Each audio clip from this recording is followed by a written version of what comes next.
Straight wire का magnetic field पढ़ाई हो चुका है। आज जो आप पढ़े हैं उसी का इस्तेमाल करना है। आज हम आपको कुछ क्वेश्चन बताएंगे जिसमें आप मैग्नेटिक फील्ड का कैलकुलेशन करना सीखिएगा। क्वेश्चन नंबर 1 आपके सामने है।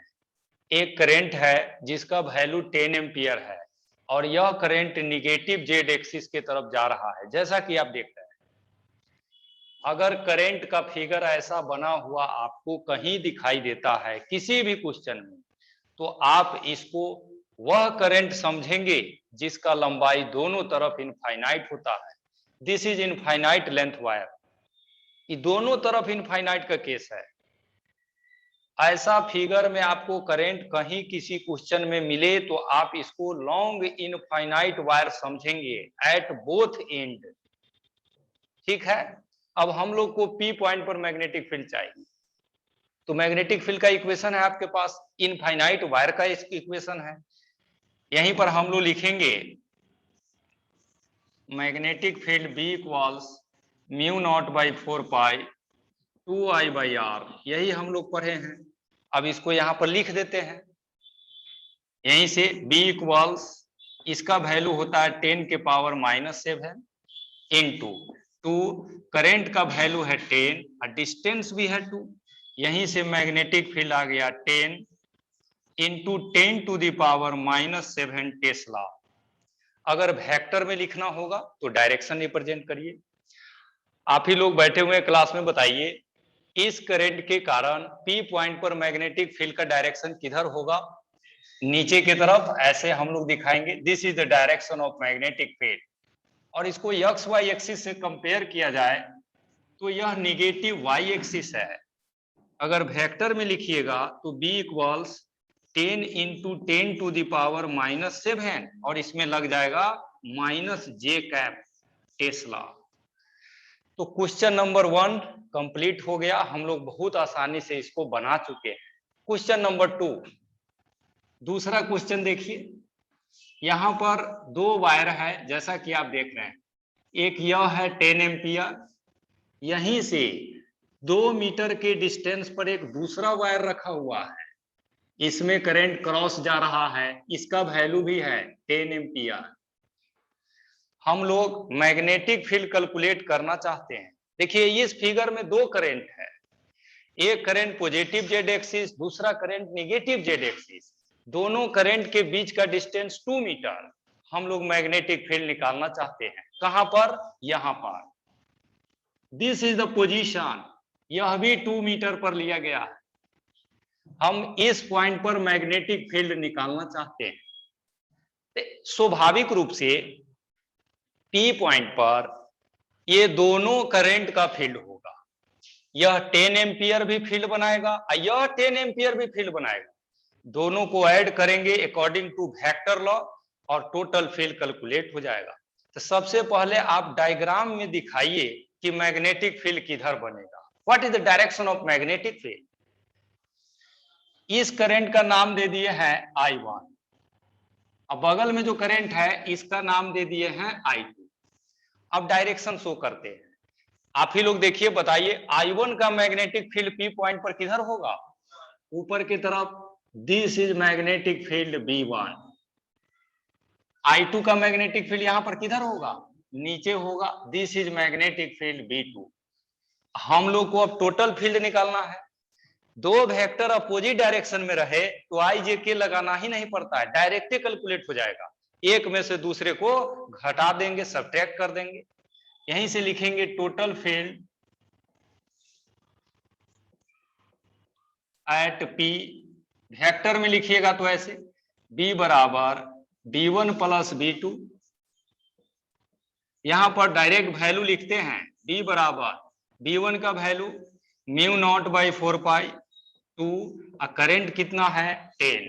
डिस्टेंस यहां से यहां तक का डिस्टेंस आपको लेना है 2 + 2 दैट इज 4। और डायरेक्शन आप देख रहे हैं ऊपर की तरफ है, तो इसमें लगाएंगे J cap plus mu naught by 4 pi 2, I का वैल्यू है 10 और डिस्टेंस देखिए यहां से यह डिस्टेंस है 2, डायरेक्शन है -J कैप दोनों फील्ड का वैल्यू लिख लिए, वेक्टर में लिख दिए। अब इसमें जो कॉमन होने वाला है कॉमन ले लीजिए। यहीं से देखिए B बराबर म्यू नॉट बाई 4 पाई 10 के पावर -7 होता है इनटू, इसको कट कर दीजिए तो यहाँ 2 बचेगा, यह 10 कॉमन हो गया, जे कैप भी कॉमन हो गया, इसमें बच गए 1/2 माइनस, यहां पर देखिएगा तो बचेगा 1। जो कॉमन होने वाला था उसको हमने कॉमन ले लिया और यही बचा है। अब यहीं से देखिएगा तो मैग्नेटिक फील्ड आपका बराबर होगा, यहां से सोल्व कीजिएगा तो 1/2 आई 5 हो जाएगा, 5 इंटू 10 के पावर -7 और इसमें बचेंगे माइनस जे कैप। तो दो करंट का केस था, तब भी हम लोग मैग्नेटिक फील्ड का कैलकुलेशन कर चुके हैं। दो क्वेश्चन आपको बताएं, यह दोनों उस वायर या कंडक्टर के लिए था जिसका लंबाई दोनों तरफ से इनफाइनाइट है।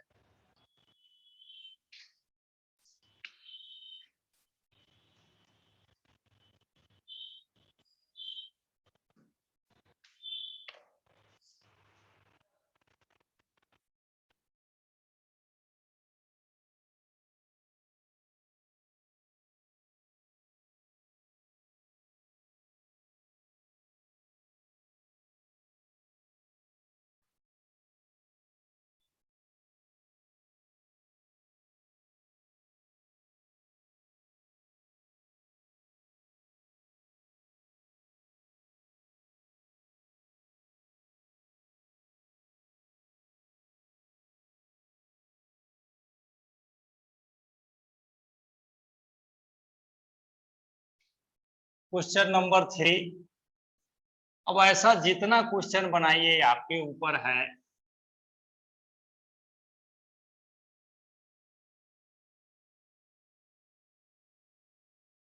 फोर एम्पियर, यह है 1 एम्पियर, यह है 1 मीटर, यह है पूरा 2 मीटर,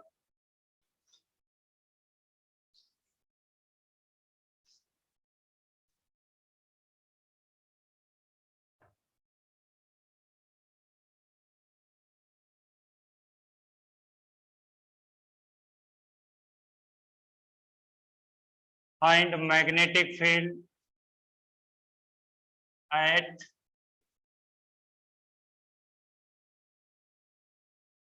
m and n।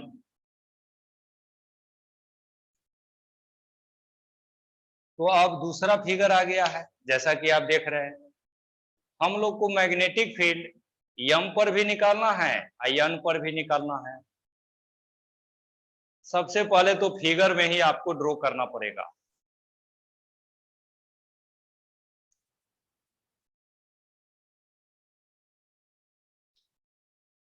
सबसे पहले हम लोग m पॉइंट पर कैलकुलेट करने जा रहे हैं। अब m पॉइंट पर देखिए दो दो करंट है, इसका नाम दे देते हैं पहला करंट और इसका नाम है दूसरा करंट।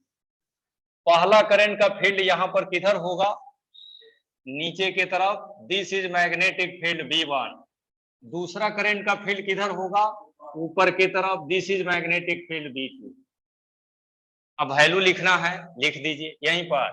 टोटल फील्ड B बराबर, अपोजिट डायरेक्शन में है तो आई जे के लगाने की जरूरत नहीं है, डायरेक्ट भी आप लिख सकते हैं, B1 माइनस B2 या B2 माइनस B1। यहीं से magnetic field B equals, B1 का वैल्यू देखिए mu naught by 4 pi, two current है 1 और डिस्टेंस भी है 1, minus mu naught by 4 pi, two current है 4 और डिस्टेंस देखिए 1 plus 1 plus 3, 1 plus 1 plus 1 equals 3। दोनों केस में क्या आएगा सो लिख दिया गया। अब जो कॉमन होने वाला है उसे ले लीजिए, b बराबर 10 टू दी पावर -7 कॉमन हो गया, 2 भी कॉमन हो जाएगा। यहां पर देखिए क्या बचा 1, अब माइनस यहां पर देखिए 4/3। यहीं से सोल्व करेंगे मैग्नेटिक फील्ड, 1/3 होगा या माइनस में 1/3 आएगा, ऐसे -1/3 इंटू 2 इंटू 10 के पावर -7 टेस्ला। आप जानते हैं मैग्नेटिक फील्ड वेक्टर है। अब वेक्टर का मैग्नीट्यूड कभी माइनस में नहीं लिखा जाता। ये माइनस आया है फिर भी हम लोग इसको नहीं लिखेंगे। The magnitude of vector will be always positive. यही सोल्व कर लिया और मैग्नेटिक फील्ड आपका आ गया 2/3 into 10 to the power -7 tesla. m point पर मैग्नेटिक फील्ड का कैलकुलेशन हो चुका है। अब n पॉइंट पर हम लोग कैलकुलेट करते हैं।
अब n पॉइंट पर मैग्नेटिक फील्ड का डायरेक्शन शो करिए।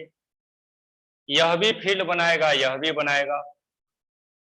पहला करंट जो जेड एक्सिस जा रहा है, इसका फील्ड यहां पर किधर होगा? ऊपर की तरफ। This is the direction of magnetic field V1।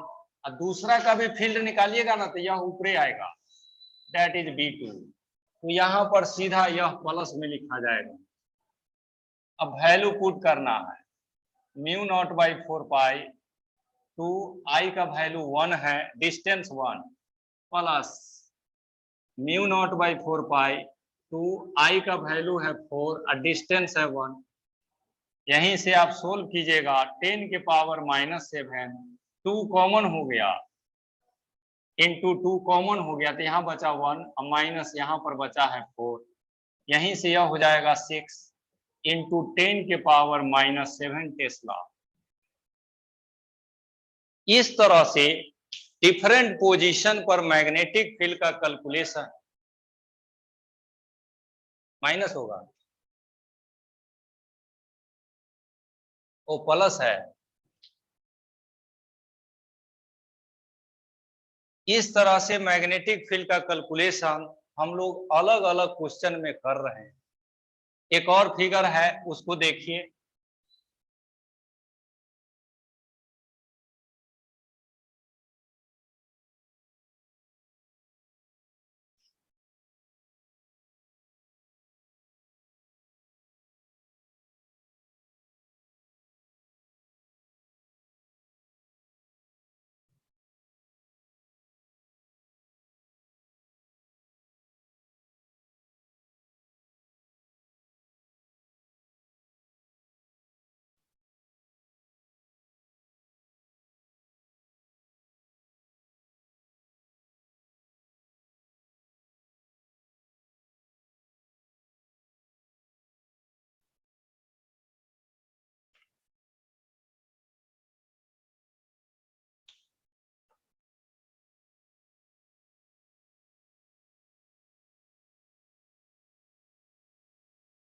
अभी अभी जो फिगर हम बनाए हैं इसमें भी दो करंट है। एक करंट ऊपर जा रहा है 10 एम्पियर और एक करंट माइनस जेड एक्सिस की तरफ जा रहा है 10 एम्पियर। आपको इस m पॉइंट पर टोटल फील्ड पूछा, ठीक है। तो क्वेश्चन आपके सामने यही है। आप हम सबको इस m पॉइंट पर टोटल फील्ड का कैलकुलेशन करना है। एक बात तो पता है कि m पॉइंट पर दोनों करंट फील्ड बनाएगा। अब किधर किधर बनाएगा इसको दिखा देंगे, लिख देंगे। वेक्टर रूल से ऐड करेंगे, टोटल फील्ड कैलकुलेट हो जाएंगे।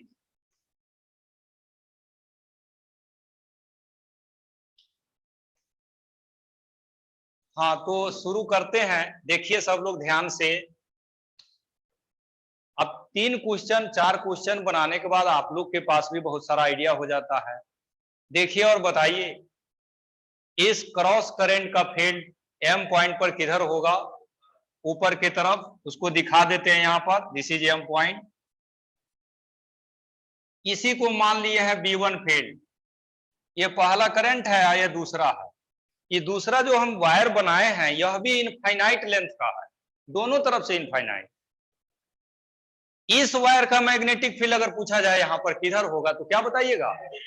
Positive Z axis. This is magnetic field B2। तो B1 और B2 का डायरेक्शन लिखा जा चुका है। अब वैल्यू लिखने में तो कुछ है नहीं, μ0/4π2I/r, दोनों का वैल्यू यहां लिख लीजिए।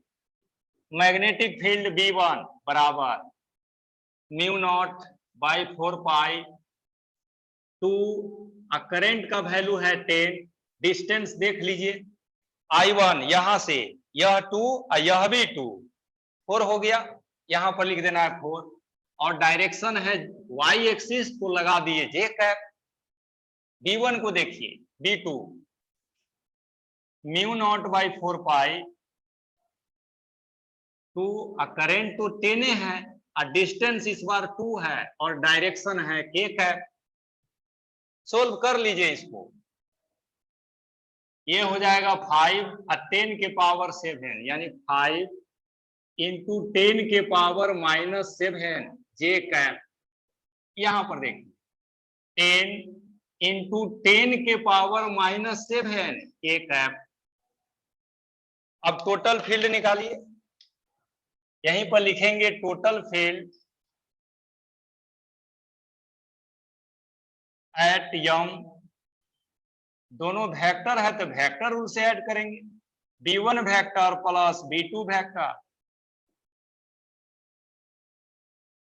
B बराबर, B1 का वैल्यू आप निकाले हुए हैं 5 इंटू 10 के पावर -7 जे कैप प्लस 10 इंटू 10 के पावर -7 के कैप। अब इसका मॉडुलस चाहिए। हम सब लोग को पता है कोई भी वेक्टर आई जे के फॉर्म में रहता है तो मॉडुलस निकालने के लिए हम लोग एक वर्क करते हैं। मॉडुलस जब ये निकालेंगे, इधर क्या करिएगा, स्क्वायर रूट आई का स्क्वायर प्लस जे का स्क्वायर प्लस के का square, 5 into 10 to the power -7 का whole square plus 10 into 10 to the power -7 का होल स्क्वायर। इस तरह से हम लोग यहाँ पर कैलकुलेशन करते हैं। सोल्व कीजिएगा तो यह आएगा 5√5 into 10 to the power -7 tesla. तो करंट फ्लो होगा इनफाइनाइट वायर में, तो हम लोग मैग्नेटिक फील्ड कैलकुलेशन करने के लिए तैयार है। हम लोग हर केस में हर तरह से मैग्नेटिक फील्ड को कैलकुलेट कर सकते हैं।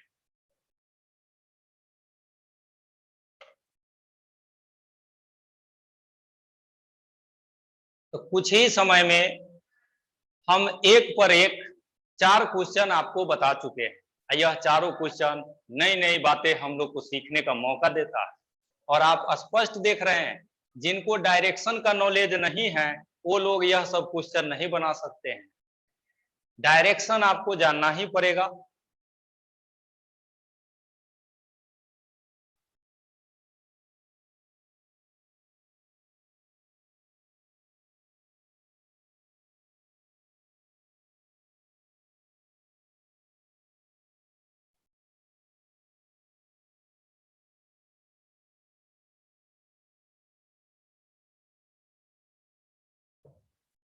क्वेश्चन नंबर 6 नहीं 5 है।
एक और क्वेश्चन हम लोग के सामने है, एक नया क्वेश्चन है, नया नॉलेज, नई बातें हम लोग को यहाँ पर सीखने को मिलेगा।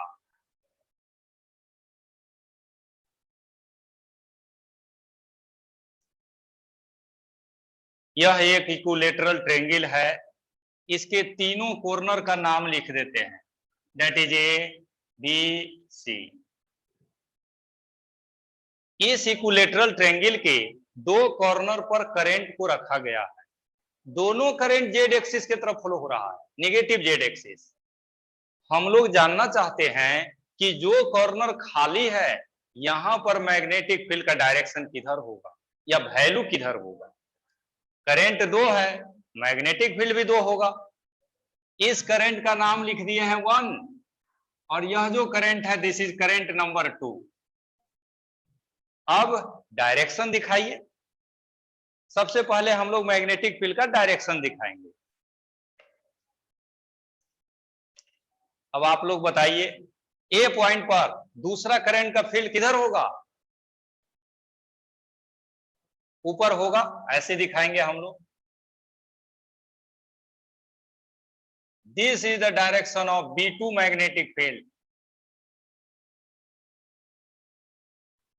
और यह जो B2 आप देख रहे हैं, यह B2 परपेंडिकुलर होगा AB के।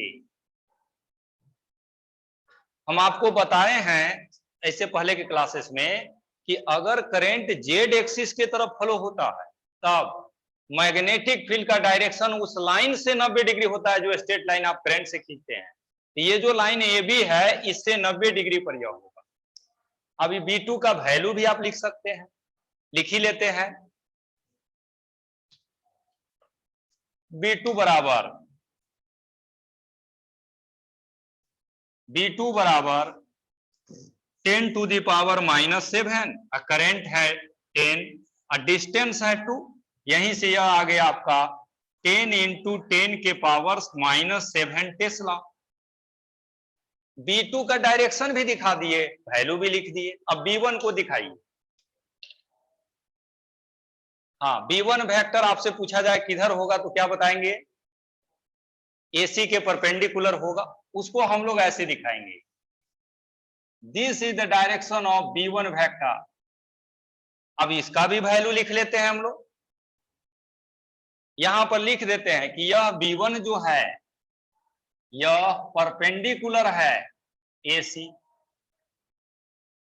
चलिए वैल्यू लिखते हैं हम लोग, B1 बराबर 10 के पावर -7 इंटू 2 इंटू करंट है 20 और डिस्टेंस है 2, यहीं से सोल्व कीजिएगा। 20 into 10 to the power -7 tesla. Individual field तो निकल गया, अब हम लोग को टोटल फील्ड निकालना है। जब दो वेक्टर को जोड़ना रहे, तीन वेक्टर को जोड़ना रहे तो फ्री बॉडी डायग्राम बनाना चाहिए। ऐसे कुछ नहीं समझ में आ रहा है, लेकिन वैसे सब कुछ समझ में आएगा। देखिए अब हम फ्री बॉडी डायग्राम का सहारा लेने जा रहे हैं।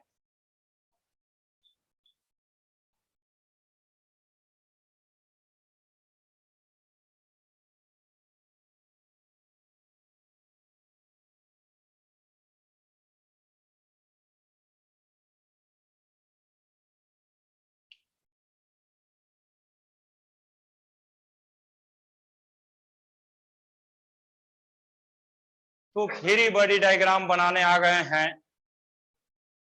फ्री बॉडी डायग्राम बनाने से पहले आप सब लोग वहीं पर एंगल का कंफ्यूजन दूर कर लीजिए। आपको पता है यह एंगल कितना होता है? 60 डिग्री। ये पूरा एंगल कितना है? 90 डिग्री। तो यह कितना होगा? 30 डिग्री, 30 डिग्री। नेक्स्ट, यह पूरा एंगल कितना है? 90 डिग्री। उसमें से 30 घट गया तो यह एंगल कितना होगा? 60 डिग्री। यानी इस फिगर में जो दो वेक्टर है दोनों के बीच का एंगल 60 डिग्री है। यहीं पर दिखाते हैं, यह है आपका B2 वेक्टर और B1 वेक्टर इधर है। This is the direction of B1 vector और दोनों के बीच का यह एंगल है 60 डिग्री। पैरेललोग्राम हम लोग बना देंगे।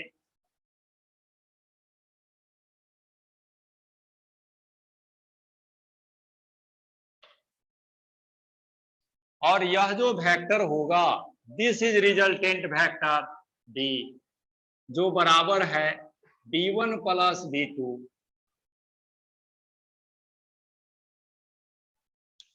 यहीं से हम लोग लिखेंगे टोटल फील्ड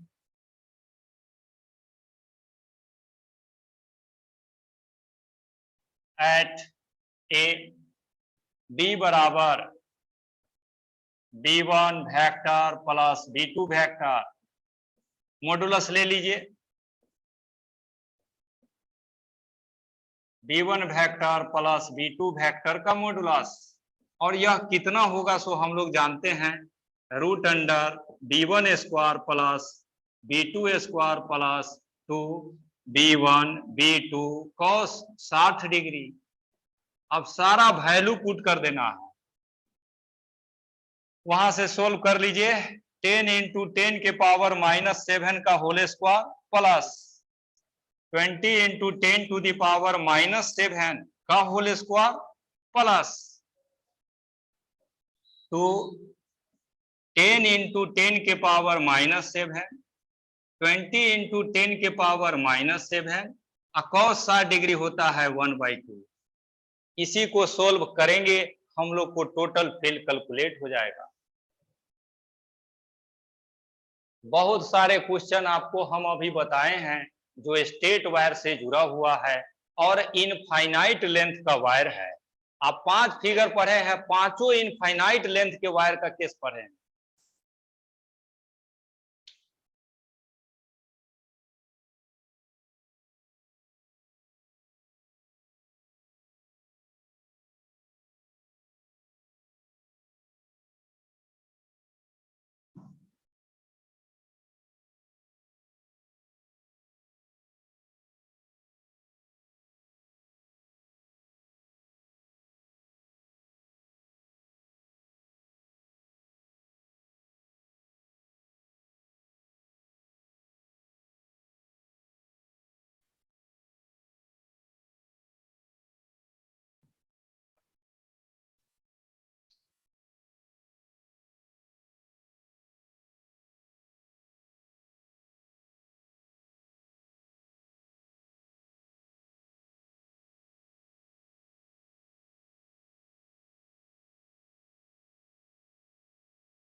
एक क्वेश्चन बनाया गया है, काफी बड़ा फिगर हम बनाए हैं ताकि आप भी बड़ा बड़ा बनाएं, क्योंकि फ्री बॉडी डायग्राम भी आपको बनाना पड़ेगा।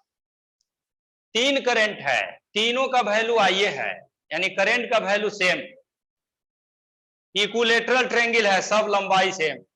आपको इक्विलेटरल ट्रायंगल के सेंट्रॉइड पर टोटल फील्ड निकालना है। ये कार्य आपको स्वयं करना है, खुद से करना है।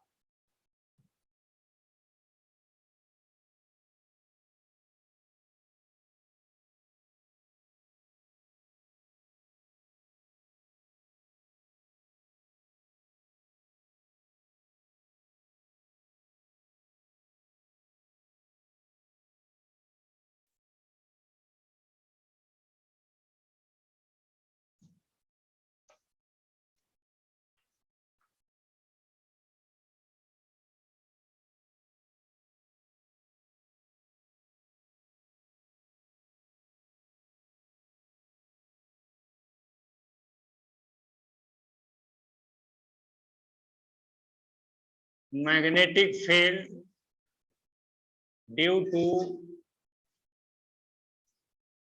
करंट of finite length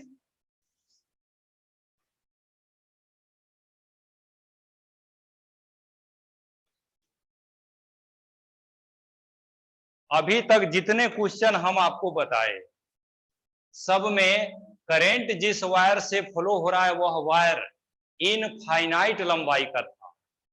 अब जो क्वेश्चन हम बताने जा रहे हैं इसमें वायर का लंबाई छोटा है, 2 मीटर, 4 मीटर, 50 मीटर का वायर है।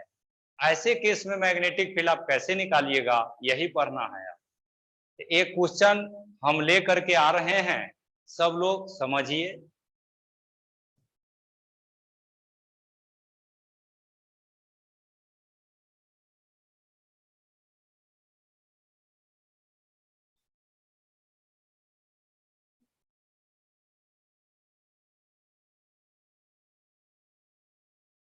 यह फिर से इक्विलेटरल ट्रायंगल बनाया गया है, जैसा कि आप देख रहे हैं।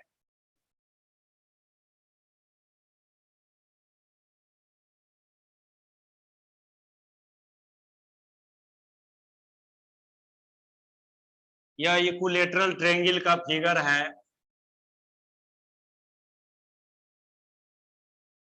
इस ट्रायंगल का तीनों साइड वायर है और इस वायर में करंट फ्लो हो रहा है इस तरह से। This is I, this is I, this is I. I current flow हो रहा है तीनों वायर में।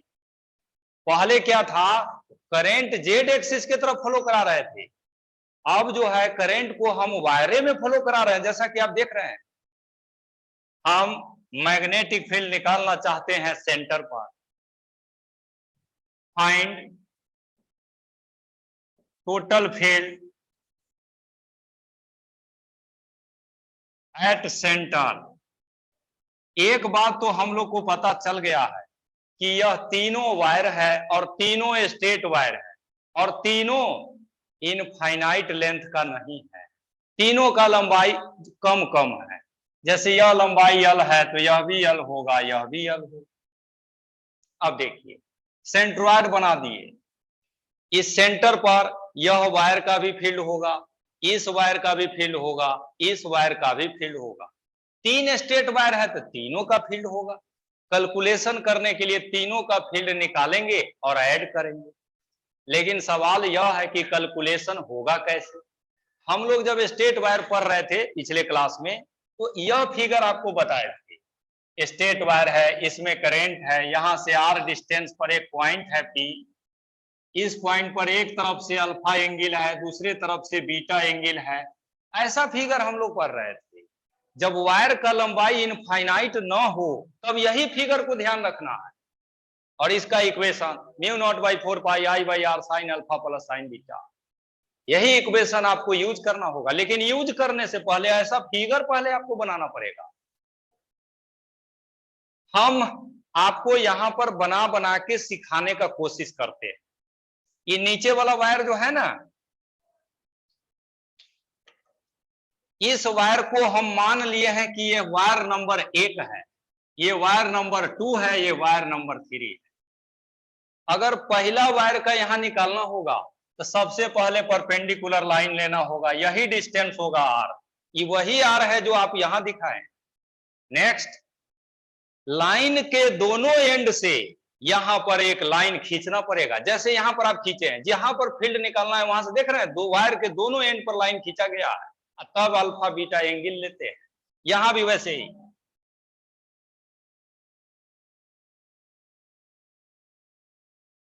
खींच दिया गया, यही एक तरफ एंगल होगा अल्फा, दूसरे तरफ बीटा।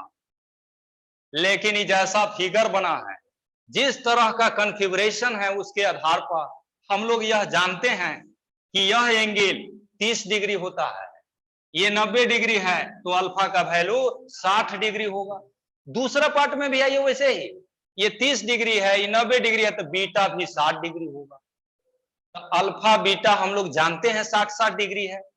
आर नहीं जानते हैं तो निकाल लेंगे। इतना मैथ पढ़े किस लिए है, आर का वैल्यू हम लोग निकाल लेंगे जरूरत पड़ने पर। पहला वायर का तो हम लोग उस इक्वेशन से निकाल देंगे।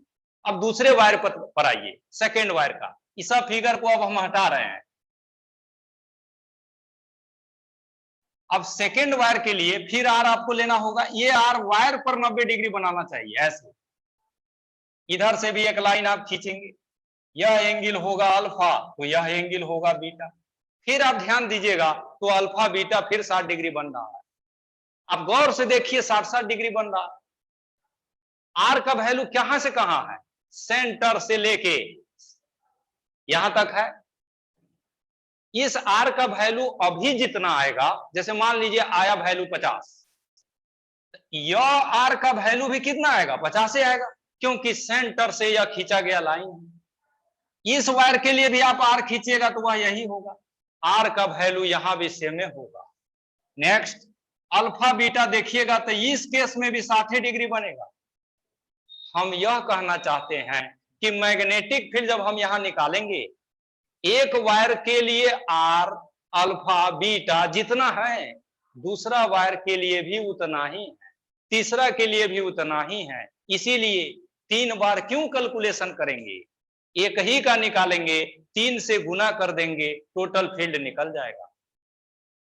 तो ऐसे क्वेश्चन सब जब बनाइए, वायर का लंबाई सेम रहे, एंगल सेम रहे, डिस्टेंस सेम रहे, तो हम लोग एक ही का निकालेंगे, 3 से मल्टीप्लाई कर देंगे। एक और रीजन जानिए, नीचे वाले वायर में जो करंट है, इस करंट का फील्ड यहां पर निकालिएगा तो किधर आएगा? Minus Z axis. इस करंट का भी फील्ड निकालिएगा तो किधर आएगा? Minus Z axis. इसका भी फील्ड निकालिएगा तो माइनस जेड एक्सिस। सब करंट एक ही डायरेक्शन में फील्ड बना रहा है। तो यहां के मुख्य समरी यही है, एक वायर का फील्ड निकालेंगे, 3 से मल्टीप्लाई कर देंगे। तो एक ही वायर पर अब फोकस करते हैं, ये सब हटा देते हैं।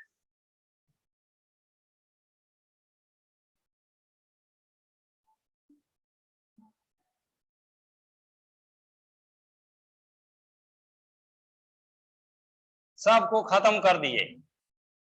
यहीं पर लिखेंगे हम लोग। पहले यह फिगर ऐसे ड्रॉ कर लीजिए, ये है आर, ये है अल्फा, दूसरे तरफ से यह है बीटा,